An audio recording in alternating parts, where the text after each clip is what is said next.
Production and distribution of City Club forums on IdeaStream Public Media are made possible by PNC and the United Black Fund of Greater Cleveland, Incorporated.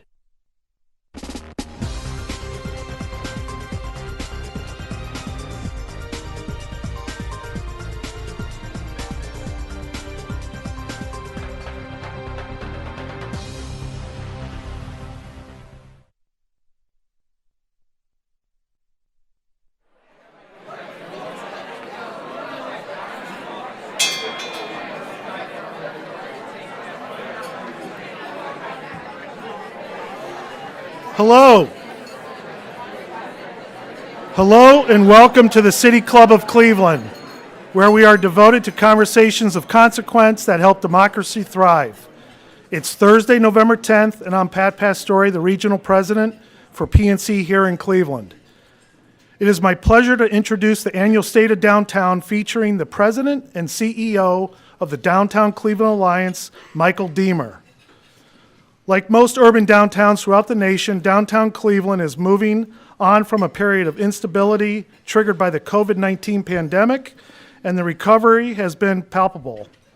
Entertainment venues have largely reopened to full capacity, and I think we have all benefited from the strong playoff appearance by our Guardians.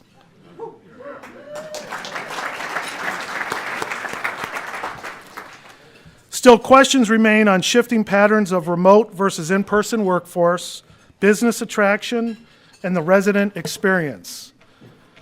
Michael Deemer stepped into the role of CEO in 2021 during a critical time of transition. He brought a renewed focus and advocacy for all of downtown Cleveland's stakeholders and a collaborative approach to supporting the long-term economic and social health of our region's economic anchor. For today's forum, Mr. Deemer will first provide some remarks on the state of downtown, followed by a conversation with the City Club CEO, Dan Moulthrop. If you have questions for our speaker, you can text it to 330-541-5794. Again, 330-541-5794. You can also tweet your question to @TheCityClub, and the City Club staff will try to work it into the second half of the program. Members and friends of the City Club of Cleveland, please join me in welcoming Michael Deemer.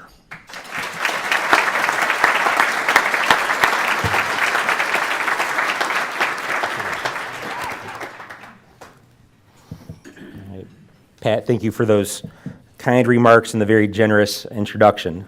I'd like to thank the City Club for the honor and privilege of being here today, and thank PNC for your sponsorship of the State of Downtown and your support of Downtown Cleveland Alliance and Downtown Cleveland. I'd like to recognize our board members. We're building a grassroots and stakeholder-driven board comprised of strategic-minded city builders. I'm grateful for the presence of my board chairs, Karen Fanger, Tom Einhaus, Mary Beth Feek, and Kira Hennessy. I know we have a number of public officials in the room. I'd like to thank you for being here as well. Developing downtown, city building, it all requires public-private partnership, and I'm grateful for your attendance as well and your partnership. We have a number of civic partners in the room, too many to list, but we can't do the work of rebuilding our downtown and redesigning it for the future without the support of all of our strategic partners. I'd like to recognize a couple, though, in particular that are important to the Downtown Cleveland Alliance family. We do extensive work with Flats Forward, with the Campus District, and I know their executive directors, Mark Lamman and Jim Havland, are here. I'd like to thank you for your presence and your partnership. I'd very much like to thank the Downtown Cleveland Alliance staff. Over the last year, we've built an intergenerational team of veteran place management professionals and the next generation of city builders to lead the work of transforming the center city for the future. I can't do this work without them. This team is instrumental to the recovery of our city's core, and I thank you for being here. And make no mistake, downtown Cleveland needs recovery. Downtown Cleveland, the area encompassing the west bank of the Flats to East 30th, is in a state of flux. The future of downtown is uncertain. Now, those may not be the words you expected to hear from a so-called booster. Today's topic is the state of downtown, optimism for the future. I'm enough of an optimist to think that the glass is half full. I'm enough of a realist to look at that glass and know it's half empty. And downtown can go either way right now. And where we go from here is really going to determine the future of downtown Cleveland. Today I'm going to highlight our Downtown Now strategic plan and the work Downtown Cleveland Alliance is doing to catalyze and accelerate our center city's recovery in partnership with the City of Cleveland. I'll call attention to the challenges that we know all too well, the assets we have, our priorities, and some of the key strategies that we're executing. And I'll preview what's next for downtown Cleveland. If you leave here with nothing else today, I want you to leave here with this. Our downtown is changing. We're adapting to that change, but we're doing more than adapting. We're shaping the future of downtown and what the future of work is going to look like. We're partnering with the city on a national stage to remodel our downtown for the future, evolve our economic development programs to be competitive, and enact best practices right here in downtown Cleveland. The reality is our downtown does face serious challenges. Challenges we've not seen the likes of since the 1990s.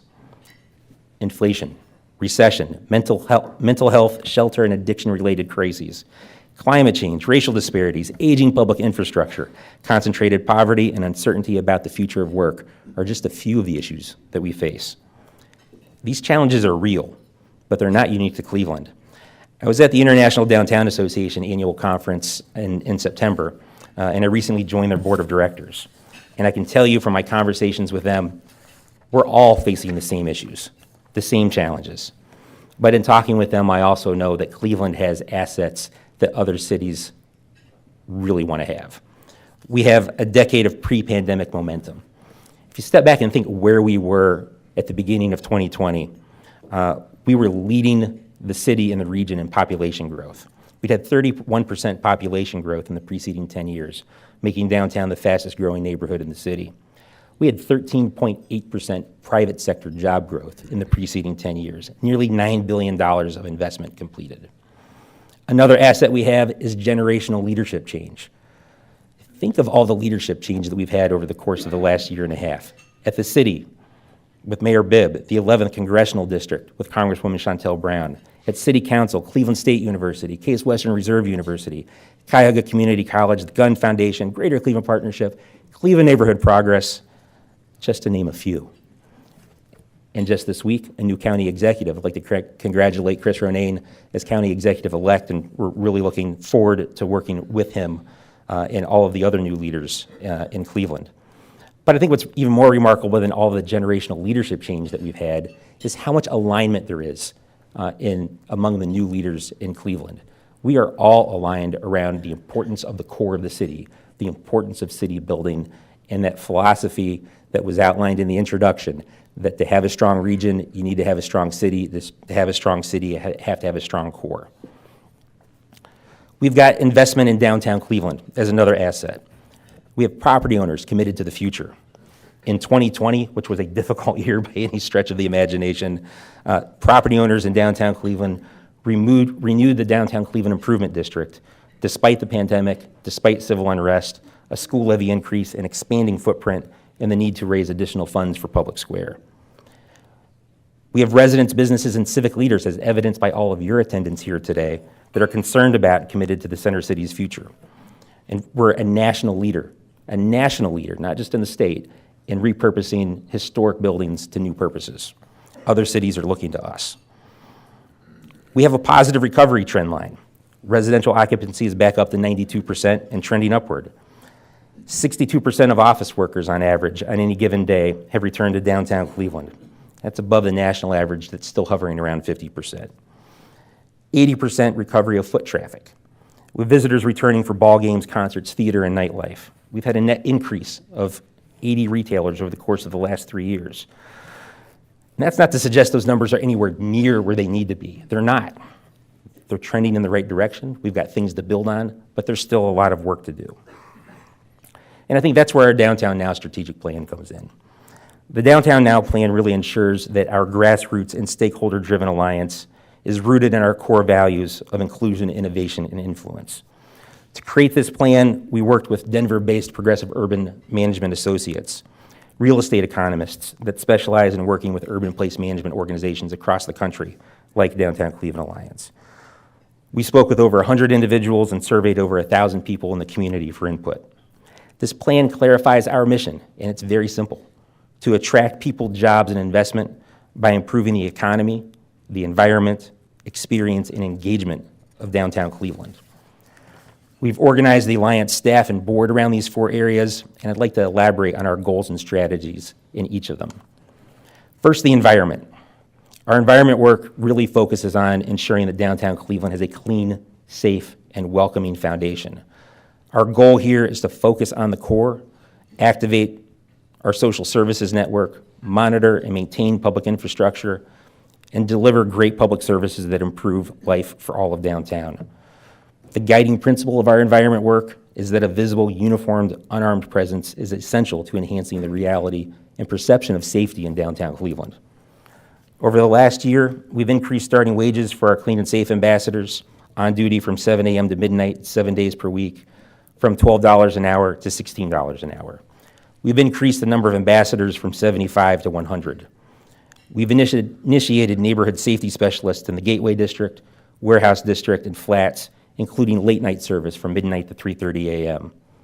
Later this month, we're launching a pilot project through which Downtown Cleveland Alliance neighborhood safety specialists and Cleveland police officers will co-deploy from Tower City Center and patrol the public square area, providing a greater visible presence, but greater coordination between our ambassadors and the Cleveland Police Department. We've increased our outreach to people who are in need of mental health, addiction, and shelter, but in particular to those that are shelter and treatment resistant. So much of the population that we're working with in downtown Cleveland, if they want and need a bed, we can find a bed. If they want and need social services, we can find them. But we're working primarily with a population that, for a lot of good reasons, is treatment and shelter resistant. It takes a lot of work, takes a lot of resources, a lot of partners, but we're focused on it. And now our ambassadors are also monitoring public infrastructure, reporting deficiencies to the city, and making plans to make repairs. So that's our environment work. Very important foundation for downtown Cleveland. I'll talk a little bit now about our experience work, which focuses on programming and activating downtown's public spaces and streets. The goal here is to improve downtown life for residents and workers while demonstrating to our visitors Cleveland's diversity and distinctiveness. The guiding principle is that frequent, family-friendly, four-season activities will make downtown Cleveland a commute-worthy place for workers, deliver a more compelling destination for visitors, and enhance the quality of life for residents. Over the course of the last year, we've animated a dozen different downtown public spaces.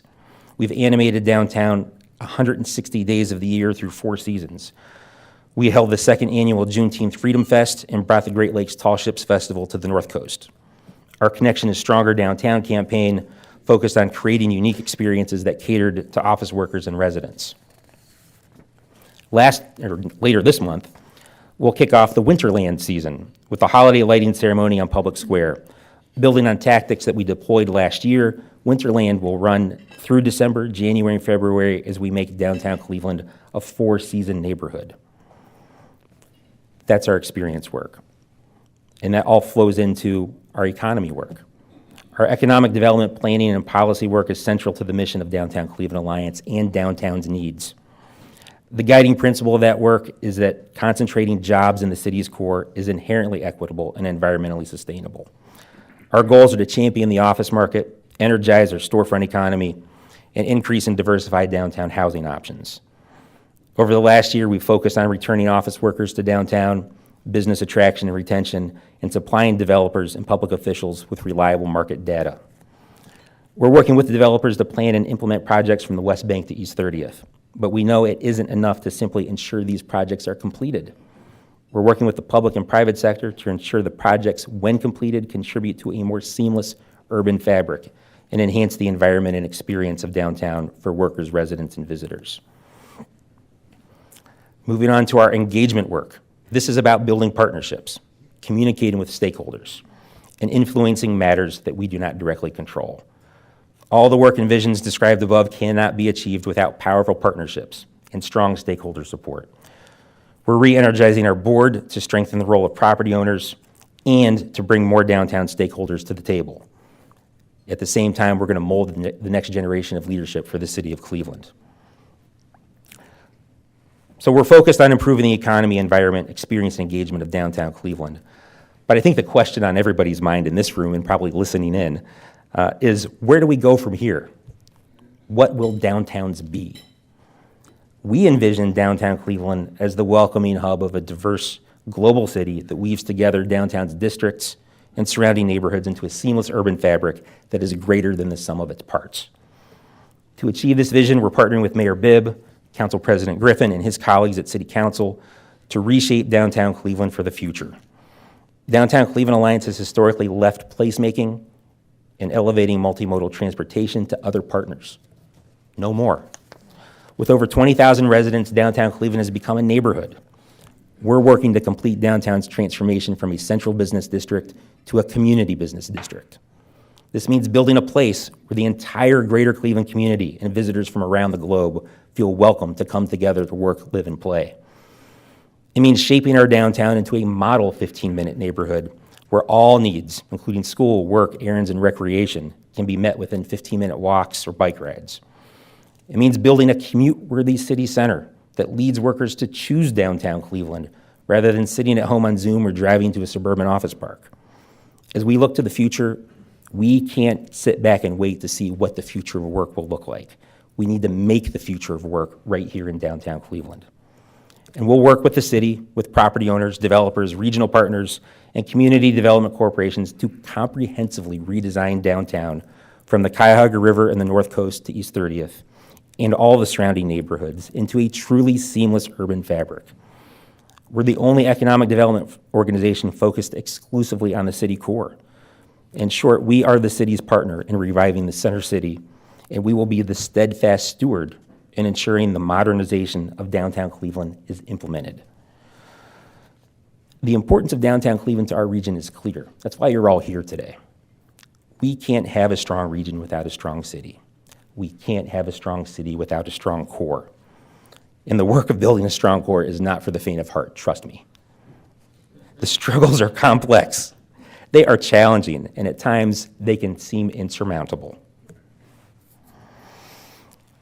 We wring our hands over how to attract jobs and talents so much in this region, in this city, that it's a wonder that we don't all have carpal tunnel syndrome. But we know what attracts people, jobs, and investment. We see the evidence all around us. Building a more walkable, transit-oriented, bikeable 15-minute city is what attracts talent and jobs. We see the evidence all around us. We have to put the knowledge into action. At Downtown Cleveland Alliance, we're done talking and we're ready to do. My commitment today is that DCA is your downtown champion. We are leading, collaborating, and most of all, implementing. We overcome obstacles, we get it done. With the city builders we have in the room today, watching on TV and online and listening in, I know we can redesign our downtown to be a magnet for talent, jobs, and investment. Let's do it together, let's do it for downtown, and let's do it now. Thank you.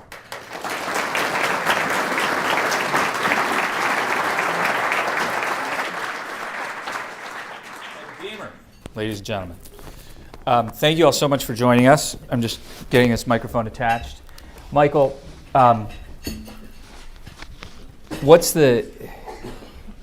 you briefly talked about office, and I want to just hone in on that to start, because I think it's probably one of the most significant ways in which the ways in which we've seen the difference in how downtown looks and feels. Yeah. Right? There's fewer office workers. Yeah. There are fewer tenants.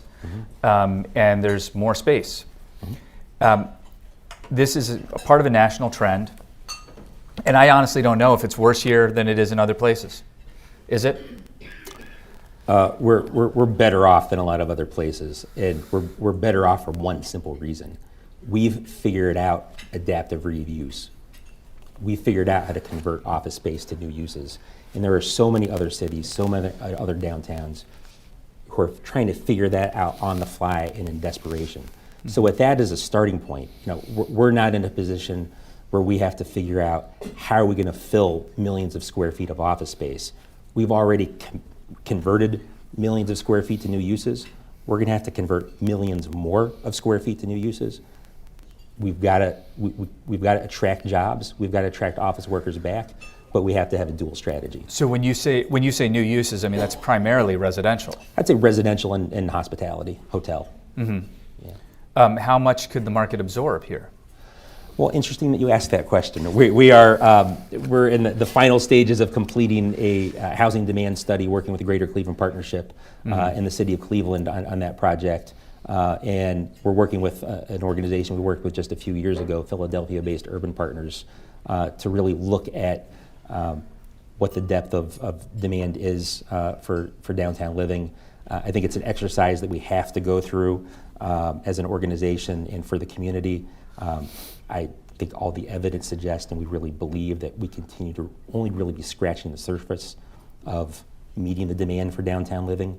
You know, we've got 20,000 residents from the West Bank to East 30th living in downtown.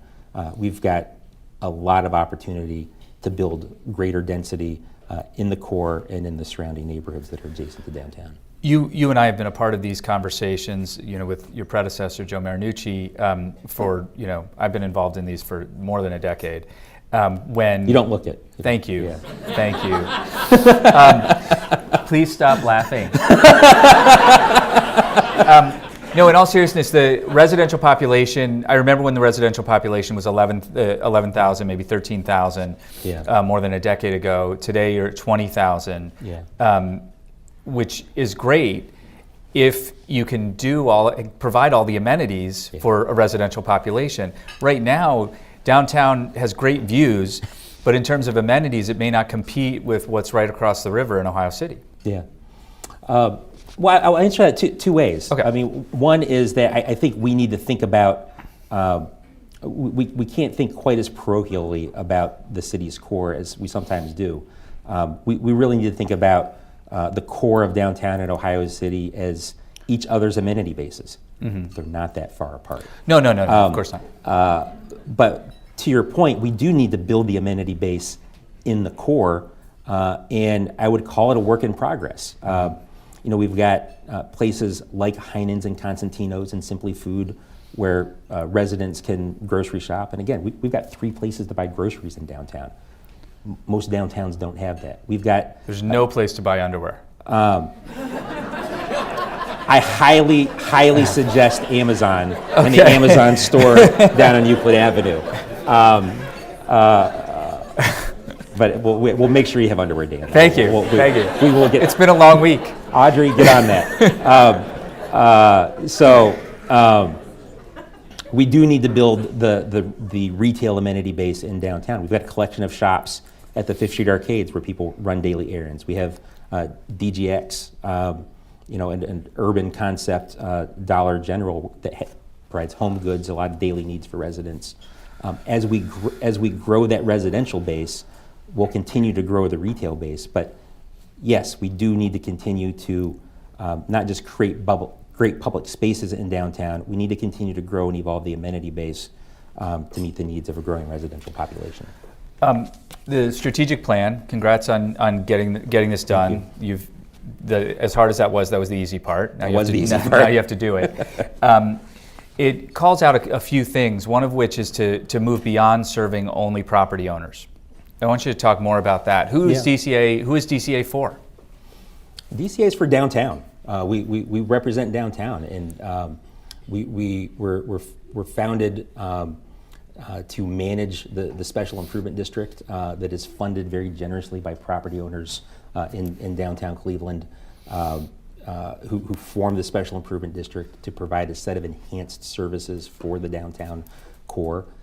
Downtown Cleveland Alliance was formed 17 years ago to manage that special improvement district and also to bring a more diverse group of downtown stakeholders to the table: residents, employers, middle market businesses, small businesses.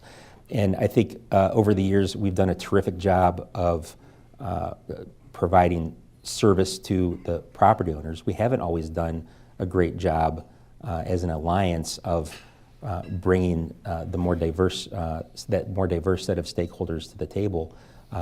With this strategic plan, we're organizing ourselves in a way that I think is going to very clearly give greater voice and greater strength to property owners when it comes to the special improvement district and policy and advocacy of the organization.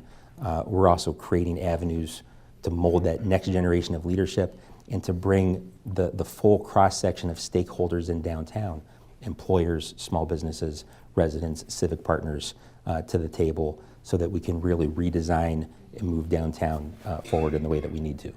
One of the other things that you speak about in the strategic plan, that DCA speaks about in the strategic plan, is the challenge of getting the special improvement district approved with each successive time. I think this last time it was, it's a 60% threshold you need to reach. You were at 62%. Why is that so hard? So we every 5 years we need to secure support from property owners representing at least 60% of the linear front footage in downtown. So to be technical about what the 60% is. Thank you. I know that's very important to everybody. And there's no reward for running up the score. I will say we turned in a higher percentage of signatures than we ever have before. We had a number that were rejected on technical grounds by the law department. We turned in about... Is it vote fraud? You're saying there's vote fraud? Sorry. I'm saying it's too soon. I'm saying it's a very technical process, and there are lots of lawyers involved. And I'm a recovering lawyer. I guess the question isn't so much about the technicalities, but more that, I mean, you specifically call it out in the strategic plan that STID approval is difficult to obtain every 5 years. It is challenging. Look, we're asking property owners to pay more money in a challenging economic environment. The last go around was a particularly challenging time, and the path to making sure that we're smoothing the renewal process is that we're providing great service to the property owners, and that we're providing vision and direction on where downtown is going. That's what's going to smooth the path to renewing the special improvement district, which I think is critical to the sustainability and the future of downtown Cleveland. Mm-hmm. So big picture, when you think of the future of downtown as being, it sounds like what you're saying, it's a likely mix of greater residential and the commercial and office is going to, you hope to find some way to stabilize because it's been having a very difficult last couple of years. Mm-hmm. What needs to change about the built environment to accommodate a different downtown population? Well, things that we were already recognizing as important before the pandemic, I just think they've all become more important. The lighting, and not just street lighting, but lighting our buildings, creating a attractive streetscape, the quality of our sidewalks, our bicycle infrastructure, the look and feel of the pedestrian experience, and I would add the bicycle experience, the transit waiting experience in and across downtown, more green space, more and better activated green space that is keeping residents and workers and visitors more engaged when they're here, giving them reasons to come downtown, and really creating that environment that is above and beyond clean, safe, and welcoming, that is engaging, that is creating irresistible experiences that people want to be a part of.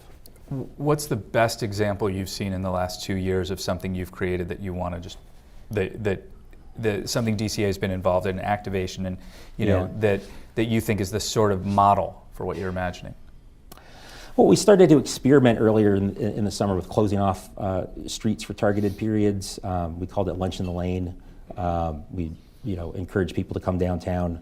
And it was part of a larger strategy that was developed with downtown employers to try to create experiences that would encourage workers to come back into downtown. And there wasn't anything complicated about it. Close off a street at lunch, set up some tables and chairs, bring in a band, and encourage people to go out to their favorite small business, bring lunch back and enjoy lunch in the lane. I think we can do more things like that. We created a park almost out of whole cloth at the corner of West 9th and Superior, called Superior Hill Park.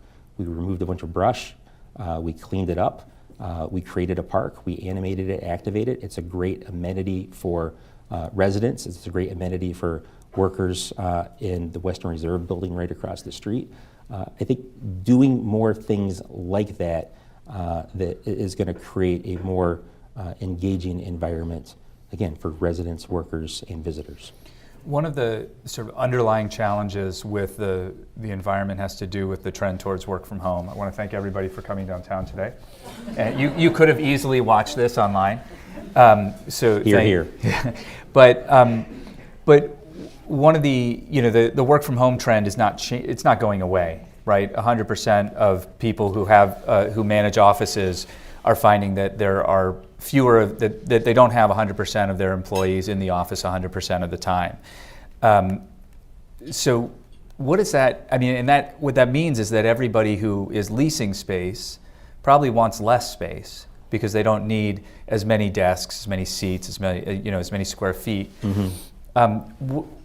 How do you deal with that? How do you help property owners deal with that? I think that is the biggest challenge facing downtowns right now. It was the talk of the International Downtown Association conference. It is the talk among the board of directors at International Downtown Association. So it is. I think that is the question facing downtowns. And I think we don't know all the answers yet. I think it's very important that we don't know what the future of work looks like. There are a lot of people making a lot of assumptions that we're all going to be working remotely for the next 5 to 10 years. We don't know. I think the watchword of the future is going to be flexibility. All employers are going to have to provide more flexibility. I think employers are recognizing that when people are working remotely, they're productive. They're working. They're certainly completing tasks, but they're the sum of their parts. Employers understand when you bring people together to work, it's more than productivity, it's more than completing tasks. We're greater than the sum of our parts. And I think we all kind of know that.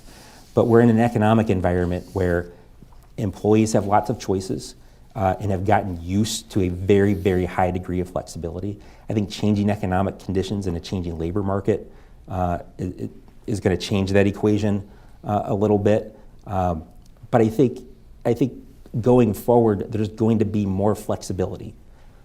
People may not be at their desks 5 days a week, 40 hours a week at one end of the spectrum. But at the end of the spectrum, they're not going to be working 5 days a week, 40 hours a week remotely either. There's going to be some mix that we don't know what that looks like. And with regard to commercial space, there's a lot of things happening right now. I mean, there's certainly a lot of tenants giving space back. We have a ton of sublease space on the market, which is a challenge for downtown and a challenge for the region's economy. But we're also talking to employers that they are anticipating fewer people in the office, but people are also less interested in hoteling and sharing space with another human being than they were 3 years ago. So there's a need for employees to spread out a little more, for there to be more enclosed offices or more enclosed meeting areas. And we don't know yet how all that's going to shake out. It's the challenge, and I think for us, we've got to have a multi-tiered strategy of working with employers to bring office workers back, working with the city and our economic development department partners to make sure that we've got the right incentives in place that are going to encourage businesses to locate in the city's core and expand here, and that we have adaptive reuse strategies where, again, we're able to move millions of square feet into productive use and focus our business attraction efforts on the places that are most viable as office buildings. We want to bring in questions from the audience in just a second. While we set up the microphones, I want to ask you this last question.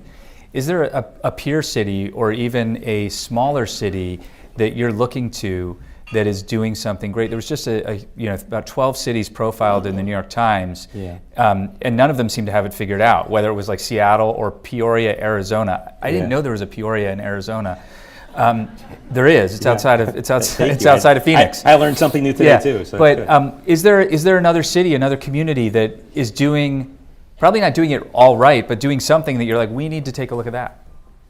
I don't think there's one city. Yeah. And to me, that's the beauty of Downtown Cleveland Alliance being so active in the International Downtown Association, because it's looking at best practices in a lot of cities that are working and that could be replicable here. I'll mention a couple, though, specifically. I just joined the Destination Cleveland Board of Directors on a best practices trip to Montreal, where we were looking at placemaking, how a city in a cold climate animates their public spaces, uses public art, uses lighting to make themselves more attractive to visitors and to residents and workers.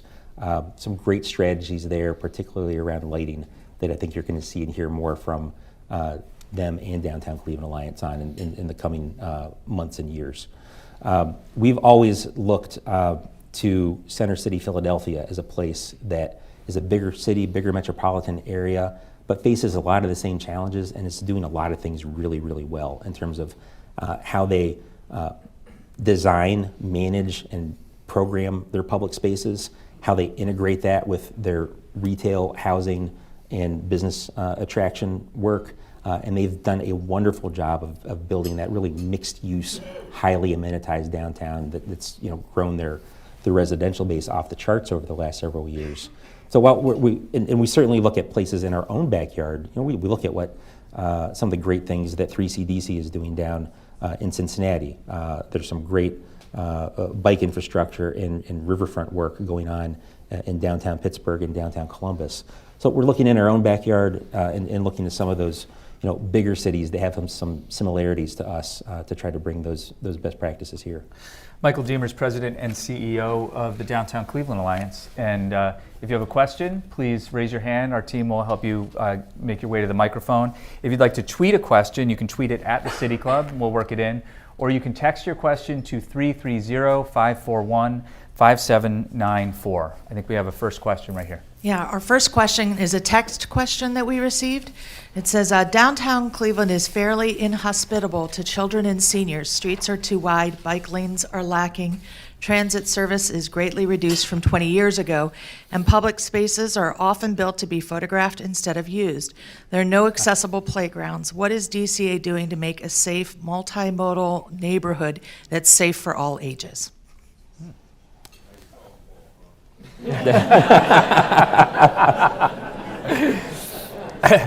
High and tight. I agree. I agree. We need all of those things, and I think the organization for many years focused heavily on clean and safe and what I would characterize as traditional economic development work, and we weren't as active as we needed to be in the placemaking space. And everything that you just described is placemaking. And that's exactly where our strategic plan is telling us we need to go. I think that's where the community needs to go. That's where the mayor and his team want to go. So we've made an added effort in 2022 to activate our public spaces more. We're working closely with the City of Cleveland on how to better maintain and program our public spaces. I think you're going to see a lot over the next couple of years on bike infrastructure, sidewalk infrastructure, lighting, streetscaping, all those things that make downtown special places. Those are the things that we're prioritizing right now. Incidentally, and I appreciate the phrasing of the question around playgrounds, the inaccessible playgrounds.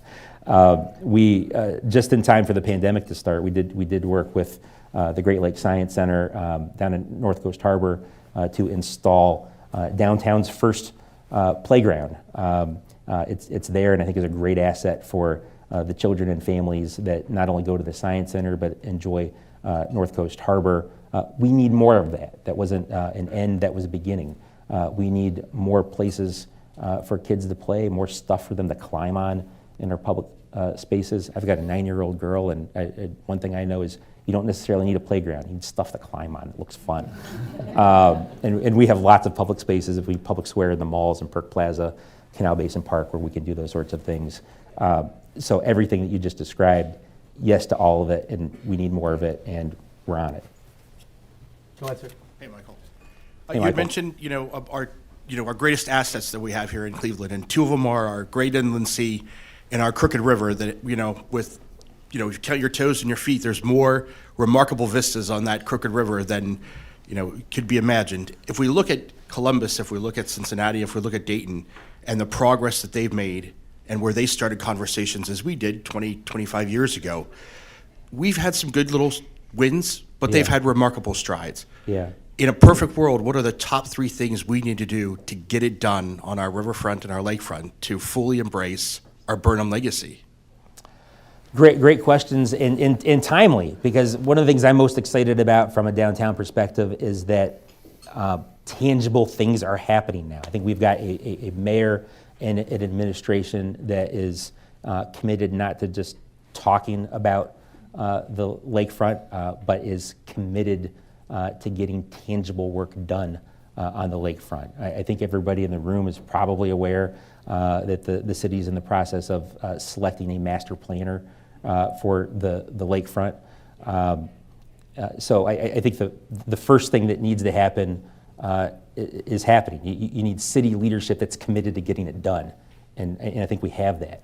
I'm excited about the riverfront because I think the riverfront is ready to pop. I mean, we've got bedrock that controls substantial real estate, that has visionary plans, and is committed to executing. I think we've got a partner in Flats Forward that has organized the property owners in the neighborhood to really work with the public sector and developers that are planning big projects and the civic sector to make sure that we're creating an environment that really connects to the core, connects to Ohio City to the west, and creates that seamless urban fabric.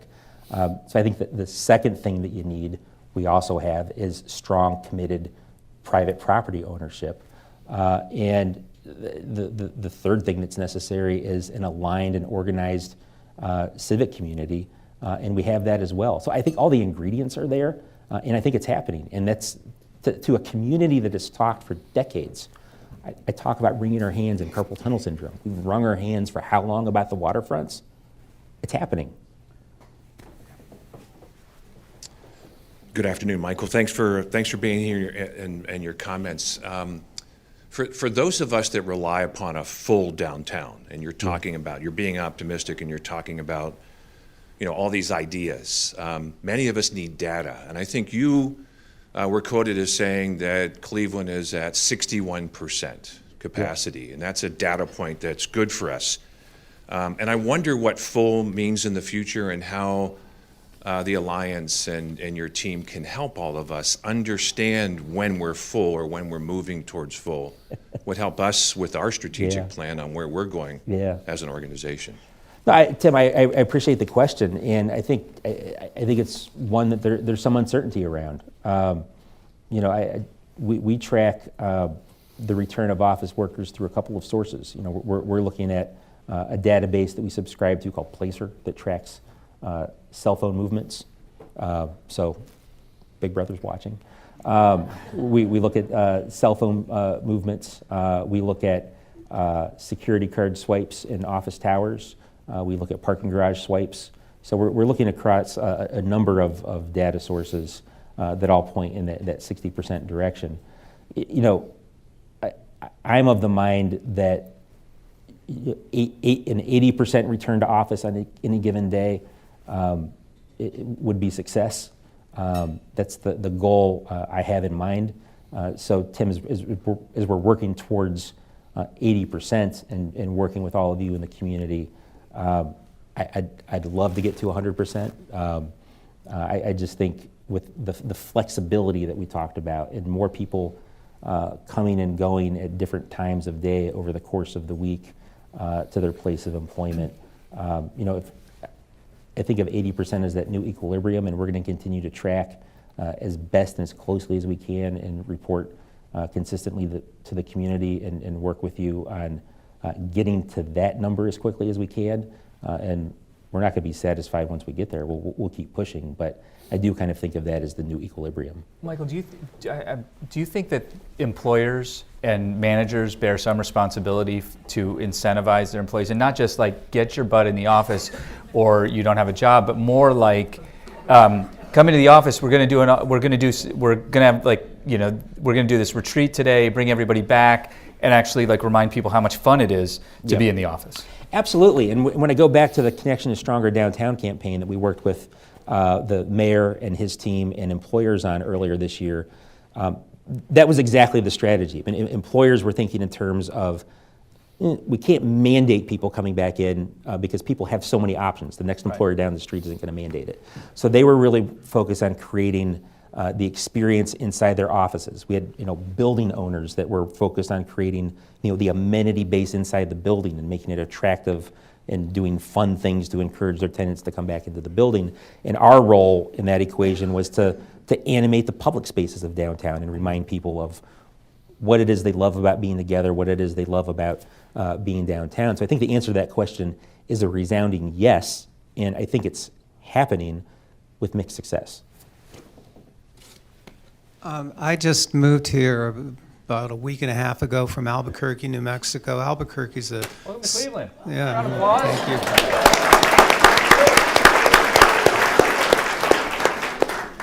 That happens every time I say that. It's the most wonderful... Bring family and friends. No, it's a wonderful city. And I just, Albuquerque is a city of about 700,000 people. And our downtown is a shadow compared to this. So what y'all have achieved in the last 30 years that my son lives here, I've been coming here for 30 years to visit. What you've achieved in 30 years is remarkable. And it's easy to be upset, but it's amazing what Cleveland has done. I'm very, very pleased to be here. The question is, an Albuquerque developer was going to put a high-rise in downtown, and he said that the reason was that the market data showed that younger people and people like me, old people, need to be and wanted to be in this walkable place with amenities and all the rest of it. My generation is dying off, and the younger generation is forming families, having children.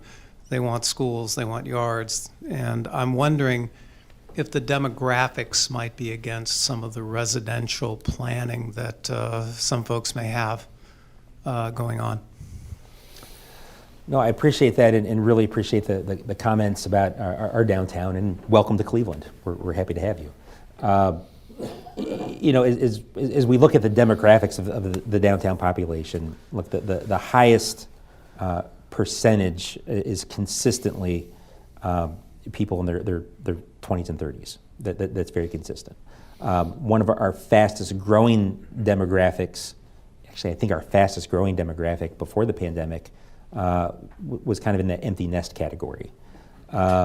We've always struggled as a downtown, and again, this is not unique to Cleveland. I think all downtowns have struggled, to hang on to families once they begin to have children. And I think we've got the opportunity in downtown Cleveland to really have a truly intergenerational, family-friendly downtown that is attractive to young people, that is attractive to empty nesters, and has the amenity base that's attractive to families. Cracking the code on families is the most challenging, but I think the base is there. We've got great public places like Public Square and the malls, North Coast Harbor.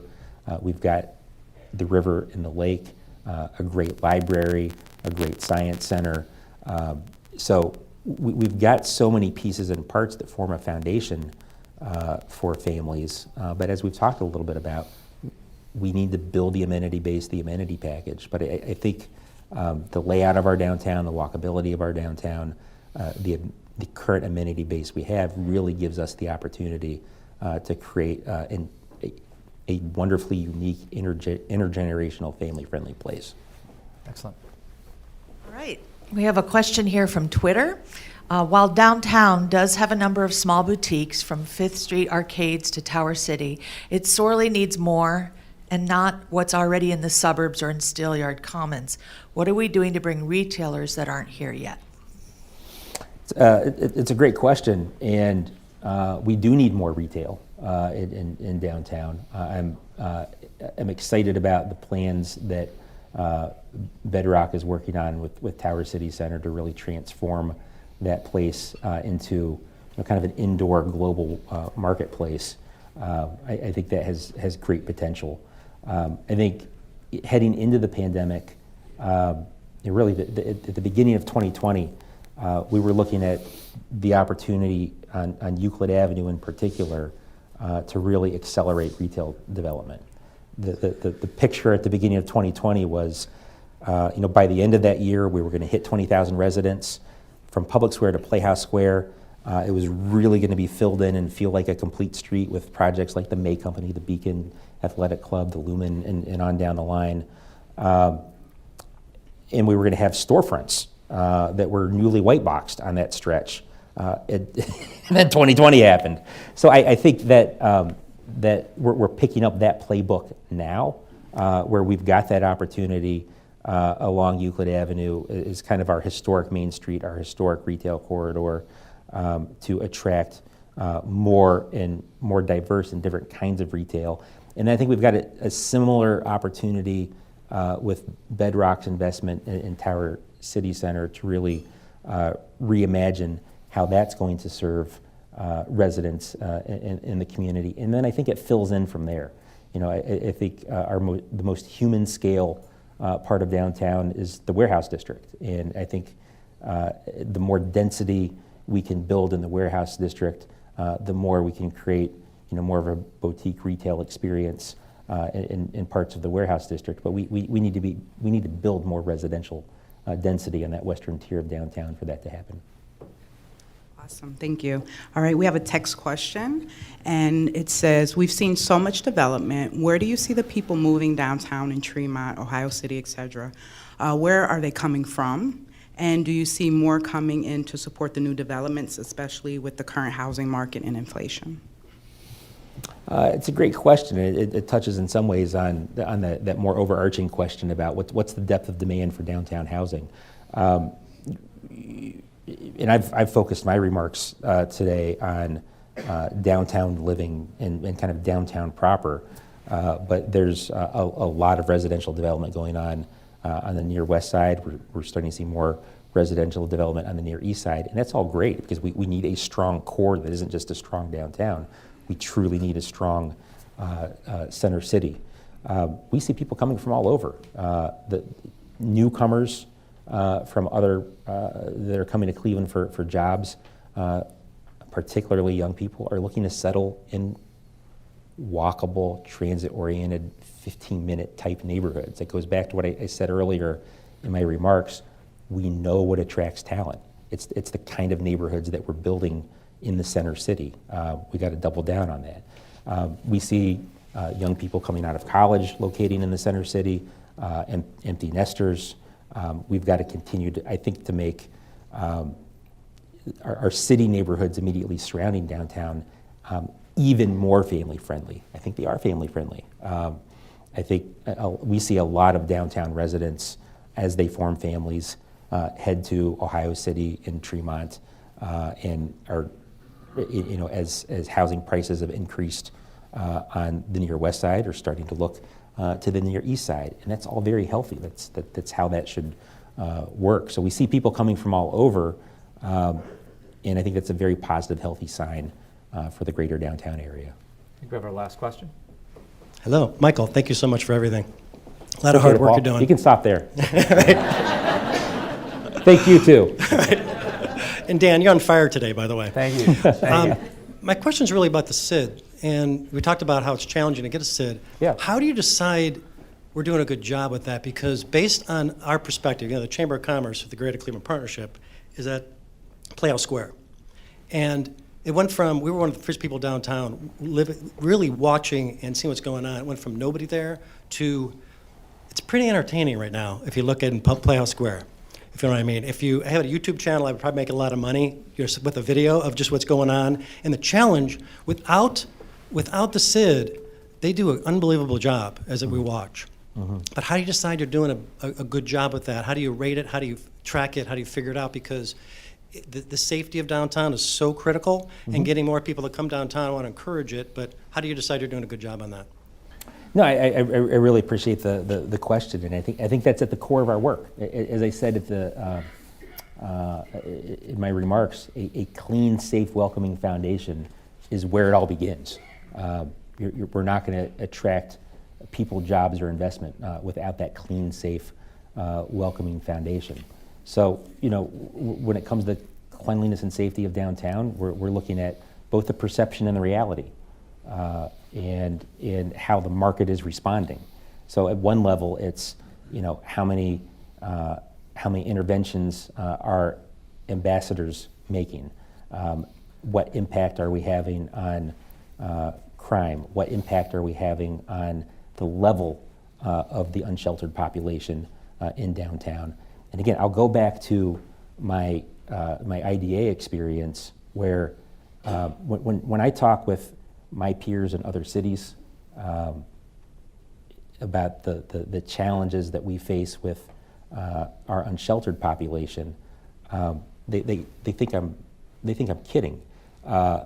The other cities that are out there, they have hundreds of people sleeping on their version of public square because they don't have access to shelter. They don't have access to social services. We have challenges here, but we don't have that challenge. I'll go back to what I said in my remarks. The challenge that we're dealing with is a shelter and treatment resistant population. And the only place that I've talked to that's dealing with a similar problem is Times Square. Times Square they have beds in New York City, they have services. They are dealing with a shelter and treatment resistant population where we're investing time and energy in making sure that we're building trust and persuading people to accept the help that's available. That's a harder thing to track, but I will say the property owners in downtown, they get it. They understand that we don't have that level of homelessness that they see in other cities, but that we have a very serious challenge of making sure that the individuals who are in the street in need of services, that we're investing the time and energy and working with all the social service providers, because these are not issues we're going to solve on our own, but that we're connecting them with services. But to take it back to the essence of your question of how do we demonstrate value to the owners, I think the proof is in the results of our people living downtown, our people coming to visit and experience and support residents. Are they choosing to locate their businesses in downtown? And that's the real metric. I mean, we need to invest time and energy in creating that clean, safe foundation. But the real measure is in what are the results of the experience of downtown? What are the results of people wanting to live, work, and play in downtown? Michael Deemer is President and CEO of Downtown Cleveland Alliance. Thank you very much, sir. Thank you, Dan.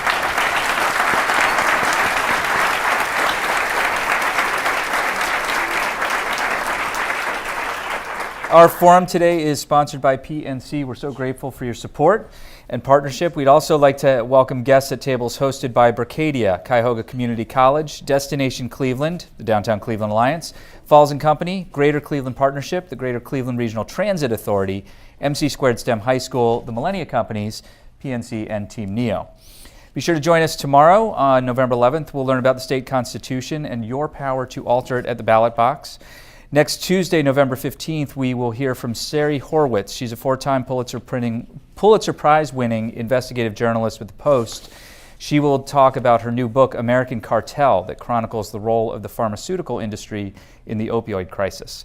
And recently added to our calendar, Thursday, November 17th, we'll be joined by Lieutenant General Russell Honore, also known as the Ragin' Cajun, not kidding, who will discuss the needs of our country's veterans, and he'll be in conversation with Carrie Howard, who is the Director of Public Safety for the City of Cleveland.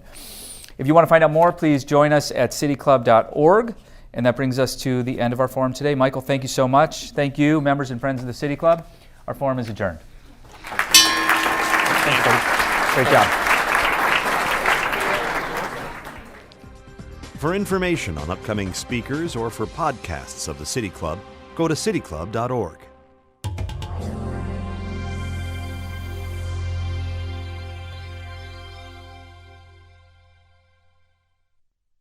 Production and distribution of City Club forums on IdeaStream Public Media are made possible by PNC and the United Black Fund of Greater Cleveland, Incorporated.